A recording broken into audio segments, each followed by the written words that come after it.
Monkey king की खुशियों भरी कहानी। एक समय की बात है। बहुत दूर एक घने और सुंदर जंगल में बंदरों का एक बड़ा सा राज्य था।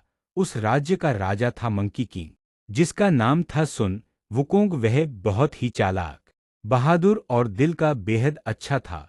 उसकी सबसे खास बात यह थी कि वह अपने दोस्तों और पूरे जंगल की खुशी के लिए हमेशा कुछ न कुछ नया करता रहता था। मंकी किंग के पास जादुई शक्तियां थीं। वह बादलों पर उड़ सकता था, अपनी लंबी छड़ी से बड़े बड़े पहाड़ों को हिला सकता था और अपनी बुद्धि से हर मुश्किल को आसान बना देता था। लेकिन उसके दिल में कभी भी घमंड नहीं था। वह हमेशा दूसरों की मदद करने में विश्वास रखता था। उसका जंगल हमेशा हंसी खुशी से भरा रहता था। पेड़ों पर मीठे फल लटकते थे, पक्षी मधुर गीत गाते थे और जानवर आपस में प्यार से रहते थे। हर दिन मंकी किंग अपने दोस्तों के साथ खेलता, नए नए खेल बनाता और सबको खुश रखने की कोशिश करता। एक दिन मंकी किंग ने देखा कि जंगल के कुछ जानवर उदास हैं। उसने तुरंत जाकर पूछा, क्या हुआ दोस्तों, तुम सब इतने उदास क्यों हो? तभी एक छोटा खरगोश बोला, राजा जी, इस बार बारिश नहीं हुई और जंगल के फल भी कम हो गए हैं। हम सब चिंतित हैं। मंकी किंग ने मुस्कुराते हुए कहा, चिंता मत करो, जब तक मैं हूं कोई भी दुखी नहीं रहेगा। मंकी किंग तुरंत बादलों पर बैठकर आसमान की ओर उड़ गया। उसने बादलों के राजा से मिलने का फैसला किया। लंबी यात्रा के बाद वह बादलों के राज्य पहुंचा। वहां पहुंचकर उसने देखा कि बादलों के राजा बहुत व्यस्त हैं। मंकी किंग ने उनसे विनम्रता से कहा, हे बादलों के राजा, मेरे जंगल में बारिश नहीं हो रही है, कृपया मेरी मदद करें।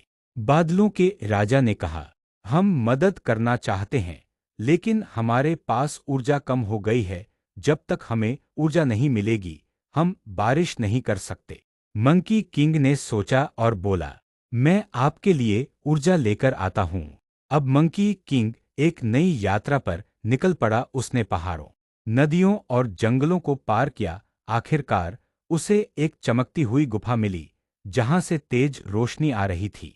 वह गुफा के अंदर गया और देखा कि वहां एक जादुई पत्थर है, जो ऊर्जा से भरा हुआ है। लेकिन उस पत्थर की रक्षा एक विशाल ड्रैगन कर रहा था। ड्रैगन ने गरजते हुए कहा, कौन है जो मेरी गुफा में आया है? मंकी किंग ने शांत होकर कहा, मैं मंकी किंग हूं। मैं यह पत्थर अपने जंगल को बचाने के लिए लेना चाहता हूं।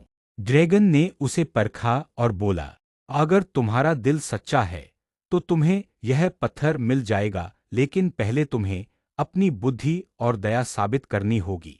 ड्रैगन ने 3 परीक्षाएं रखीं। पहली परीक्षा में मंकी किंग को एक पहेली हल करनी थी। उसने अपनी तेज बुद्धि से उसे तुरंत हल कर दिया। दूसरी परीक्षा में उसे एक घायल पक्षी की मदद करनी थी। उसने तुरंत उस पक्षी को ठीक किया और उसे उड़ने में मदद की। तीसरी परीक्षा सबसे कठिन थी। उसे अपने डर का सामना करना था। गुफा में अचानक अंधेरा छा गया, लेकिन मंकी किंग ने हिम्मत नहीं हारी और आगे बढ़ता रहा। ड्रैगन मुस्कुराया और बोला, तुम सच में एक महान राजा हो, यह जादुई पत्थर तुम्हारा है। मंकी किंग पत्थर लेकर वापस बादलों के राजा के पास गया। जैसे ही उसने पत्थर दिया, बादलों में चमक आ गई और वे फिर से ताकतवर हो गए। कुछ ही देर में पूरे जंगल में बारिश होने लगी। पेड़ फिर से हरे भरे हो गए, फल वापस आने लगे और जानवर खुशी से झूम उठे। जब मंकी किंग वापस जंगल लौटा तो सबने उसका जोरदार स्वागत किया। सभी जानवरों ने मिलकर उसके लिए एक बड़ा उत्सव मनाया। उस दिन जंगल में नाच गाना हुआ, मीठे फल खाए गए और सबने मंकी किंग की तारीफ की। लेकिन मंकी किंग ने कहा, यह सब मेरी नहीं, हमारी जीत है। अगर हम सब एक दूसरे की मदद करें तो कोई भी समस्या बड़ी नहीं होती। उस दिन के बाद जंगल के सभी जानवर और भी ज्यादा एकजुट हो गए। उन्होंने मिलकर यह फैसला किया कि वे हमेशा एक दूसरे की मदद करेंगे और किसी को भी दुखी नहीं होने देंगे। मंकी किंग रोज नए नए तरीके से सबको खुश रखने लगा। कभी वह बच्चों को कहानियां सुनाता, कभी नए खेल सिखाता और कभी सबके लिए फल इकट्ठा करता। धीरे धीरे उसका जंगल पूरे संसार में खुशियों का प्रतीक बन गया। कहानी की सीख।